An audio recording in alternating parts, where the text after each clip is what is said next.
பயங்கரமான எக்ஸ்பீரியன்ஸ்லாம் நடந்துச்சு. எனக்கு எந்த அளவுக்கு அது உண்மையாக இருந்தது, அந்த கேரக்டர் எந்த அளவுக்கு உண்மையாக்கணும்னா, ஒரு சீன் ஒன்று எடுத்துகிட்ருக்கோம். ஷூட்டிங் வந்து இங்கே அம்பத்தூர் பக்கத்தில் கள்ளிக்குப்பம், அந்த ஏரி ஒட்டின மாதிரி இருக்கிற லொக்கேஷன் சூப்பராக இருக்கும். லொக்கேஷனே சூப்பராக இருக்கும். அங்கே தான் வந்து ஷூட்டிங் போயிட்டுருக்கு. ஒரு சீன் ஒன்று நடந்தது. நான் குடிகார மாதிரி நடிக்கணும், ஹீரோ கூட நடிச்சுட்டு குடிச்சிட்டு போதையில் வந்து அவர்கிட்ட பேசுகிற மாதிரி.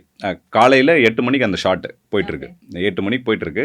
அந்த சீன் நடித்து முடிச்சுட்டு இப்படி போனேன். அந்த ஏரியாவில் இருக்கவங்கெல்லாம் வந்து ஒருத்தர் பிடிச்சார். தலை இல்லை அப்படின்னு. என்னண்ணா அப்படின்னு. சரி, கடை 12 மணிக்கு தான் திறப்பாங்க, உனக்கு காலங்காத்தால் எங்கே கச்சிது? இல்லைண்ணா நான் குடிக்கவே மாட்டேன்னு. கொஞ்சம் பார்த்தாலே தேது பெருங்குடியாருன்னு சும்மா எதனா சொல்கிற பற்றியா, நான் எதனா பங்கே பண்ணேன்னு சொல்ல மாட்டேன். இல்லைண்ணா நான் சத்தியமாக குடிக்க மாட்டேண்ணா. நம்பா அப்படியாப்பா அவங்ககிட்ட இருந்து பிடிங்க குச்சிட போகிறாங்க, என்னான்னு கூட சொல்ல மாட்டியா அப்படின்னு. சரி இவர்கிட்ட வேலைக்கே ஆகுது. இல்லை நான் நைட்டே வாங்கி வச்சிட்டேன். அப்படி சொல்லு, அதான் தெரிந்து காலையிலே போட்டுக்கிறியே அப்படின்னு. எனக்கு அது வந்து ரொம்ப பெரிய கிரெடிட். ஆமாம், ஆன் ஸ்பாட் கிரெடிட். அப்பா செம்ம கிரெடிட்டரா இது.